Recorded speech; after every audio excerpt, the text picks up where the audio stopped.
guys, welcome once again to Smart Schooling YouTube channel. वैसे तो आप लोगों को पता ही चल गया होगा कि आज हम क्या पढ़ने वाले हैं। ऑब्वियस सी बात है कि आप सबने थंबनेल देख लिया होगा। तो स्टार्ट करते हैं acid basis and salts chapter. आज हम इस चैप्टर को हाफ या फिर कंप्लीट कवर अप कर लेंगे और नेक्स्ट वीडियो में इसका कंप्लीट पार्ट आ जाएगा। So from starting we have acid. What is the acid? We know that in the previous classes, पिछली क्लासेस में हम लोगों ने पढ़ा है कि एसिड होती हैं sour in taste and bases are bitter in taste. But हम सभी एसिड्स की प्रेजेंस को टेस्ट कर तो चेक नहीं कर सकते, क्योंकि क्या पता कौन सी एसिड कितनी ज़्यादा रिएक्टिव है और कितनी कम रिएक्टिव है। तो सिंपल एसिड को हम लिख देते हैं sour taste, sour in taste and basis bitter in taste, bitter in taste. अब ये जो बिटर इन टेस्ट और सोर इन टेस्ट है वो क्या है, इसकी एक फिजिकल प्रॉपर्टीज है दोनों की। और जो ये एसिड है वो जनरली लिक्विड या फिर सॉलिड होती हैं एट रूम टेम्परेचर, लिक्विड या फिर सॉलिड।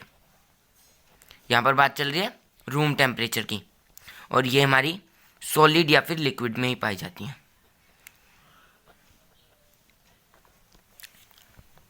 अब ये बात हो गई हमारी एसिड और बेसिस की फिजिकल प्रॉपर्टीज की।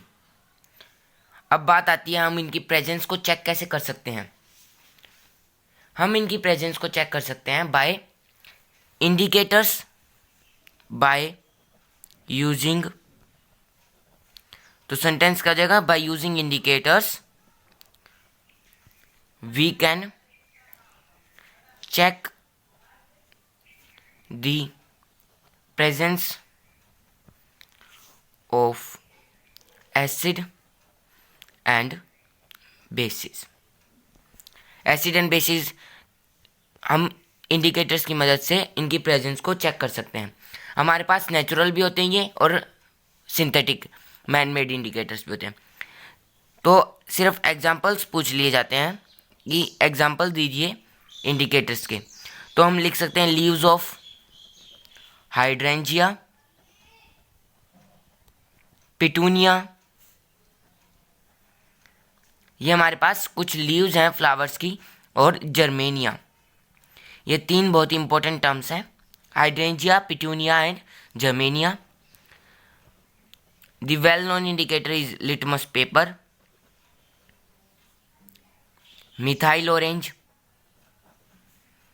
Orange and etcetera so on.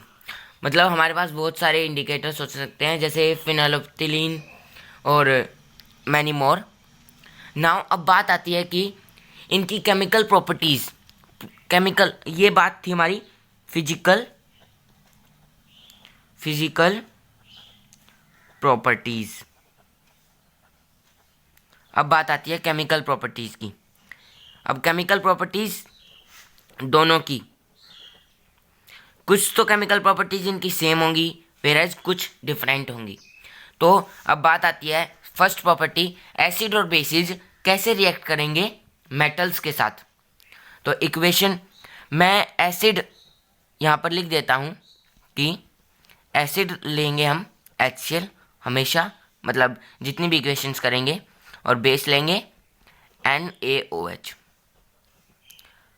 ये ज़रूरी नहीं कि हम यही चीज़ लें, पर इजीली समझने के लिए ये दोनों मोस्ट कॉमन एग्जांपल्स होती हैं एसिड और बेसिस की, क्योंकि ये सबसे ज़्यादा रिएक्टिव होती हैं, दोनों most reactive acids and bases. तो एसिड कैसे रिएक्ट करती है मेटल के साथ।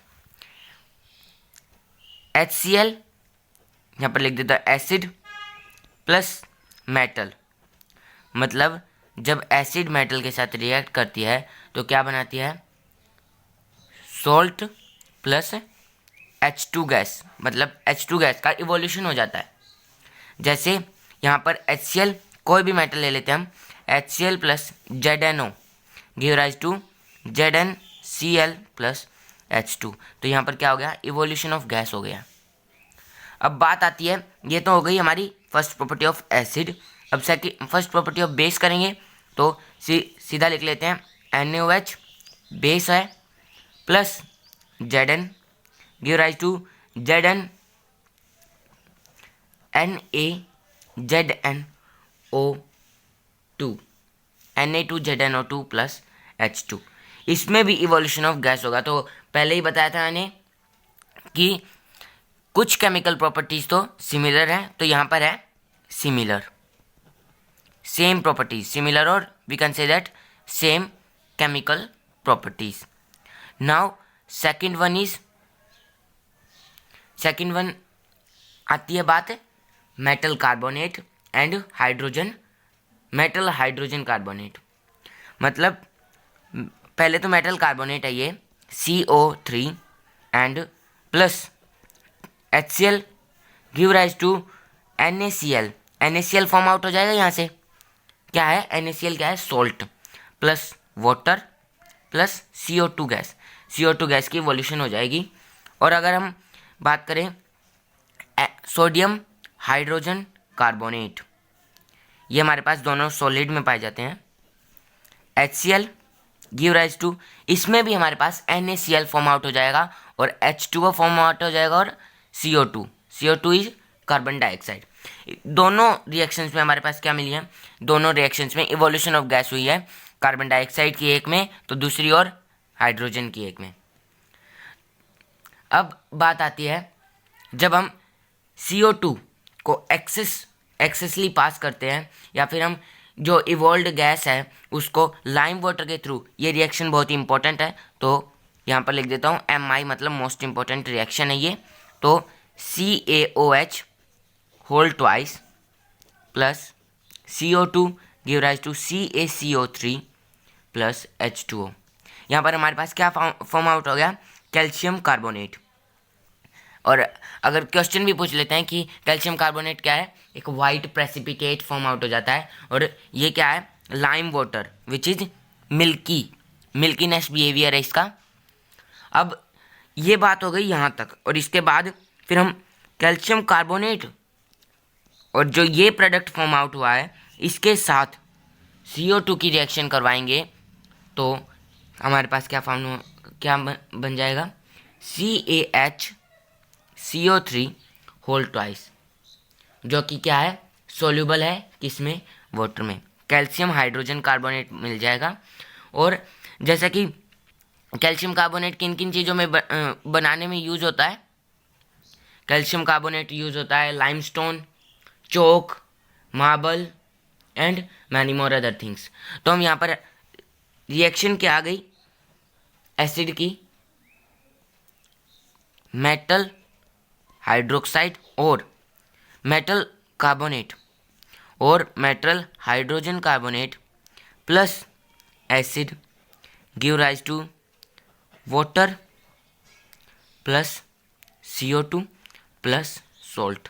तीनों चीज़ें मिलेंगी हमें जब हम कोई भी रिएक्शन करवाएंगे मेटल हाइड्रोजन कार्बोनेट या मेटल कार्बोनेट की किससे, एसिड के साथ। अब बात आती है जो एसिड और बेसिस हैं वो अपने आप से कैसे रिएक्ट करते हैं, मतलब विद ईच अदर। तो थर्ड प्रॉपर्टी आ गई हमारे पास, मतलब एसिड, यहाँ पर एसिड ले लिया हमने HCl प्लस NaOH बेस ले लिया गिव राइज टू सोल्ट, और ये हमने पिछले चैप्टर में पढ़ी है, इसे क्या कहते हैं हम, न्यूट्रलाइजेशन रिएक्शन। तो क्या बन जाएगी यहाँ पर NaCl को हम ब्राइन भी कहते हैं, brine plus water H2O form out हो जाएगा। नाउ ये बात थी अब बेसिस और एसिड की ईच अदर के साथ, मतलब एक दूसरे के साथ।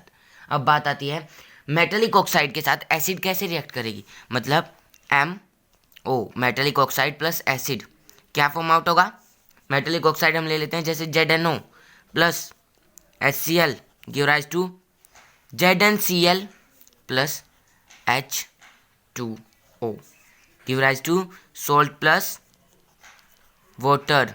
ये दोनों चीज़ें हमारे प्रोडक्ट में मिल जाएंगी।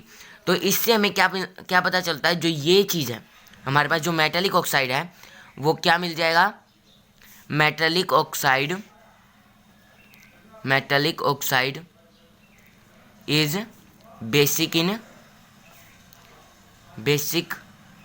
Basic in nature. अब बात आती है कि ये तो बात हो गई मेटालिक ऑक्साइड की। अब नॉन मेटालिक ऑक्साइड की रिएक्शन करवाएंगे किसके साथ, बेस के साथ। तो नॉन मेटालिक ऑक्साइड की रिएक्शन बेस के साथ करवाएंगे तो भी हमारे पास यही चीज़ें फॉर्म आउट होंगी, सोल्ट प्लस वाटर। और कोई भी रिएक्शन ले लेते हैं, जैसे N, ये हो गई हमारे पास CO2, ये हमारे पास नॉन मेटालिक ऑक्साइड। NaOH पहले बोला था कि सबसे ज़्यादा रिएक्टिव होता है, तो क्या बना देगा, Na2CO2, sodium carbonate plus H2O। Na2CO3 बना देगा प्लस वाटर के साथ। तो इससे हमारे पास क्या आ गया, जो ये नॉन मेटालिक ऑक्साइड है, मतलब non metallic oxides are acidic in nature. अब हमारे पास बात आती है कि ये जो हमने ब्राइन लिखा था, वहाँ से एक मेन प्रोसेस होती है ब्राइन, जो हमारे पास है NaCl, जो वहाँ से इलेक्ट्रिसिटी को पास करवाया जाता है। तो हमारे पास फॉर्म आउट होती है कैल्शियम क्लोरीन गैस और एक एल्कलाई। ये दोनों चीज़ें फॉर्म होती हैं और इस प्रोसेस को कहते हैं हम क्लोर एल्कलाई प्रोसेस। ये प्रोसेस बहुत ही इंपॉर्टेंट प्रोसेस है, इसे हमें याद कर लेना है। सिंपल सी बात है, क्लोर मतलब क्लोरीन एक प्रोडक्ट है, और एल्कलाई मतलब एक एल्कलाई एक प्रोडक्ट है। तो दोनों प्रोडक्ट फॉर्म आउट होंगे।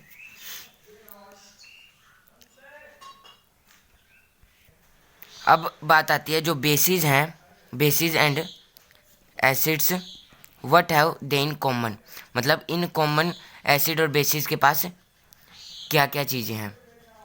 They produce H+ ions, acids की बात हो रही है, और बेसिस में HOH- और H3O पॉजिटिव आयन, मतलब कि hydronium ions and hydroxide ions, hydrogen ions, ये चीज़ प्रोड्यूस होती हैं। दोनों ही प्रोड्यूस करते हैं जब bases and acids are in water solution. That's all for today, guys. We will meet in the next video. Till then, stay home, stay safe. Don't forget to like, share and subscribe the video. And we will cover up the next whole topic from pH to the terms or salt in the next video. Thank you and have a nice day.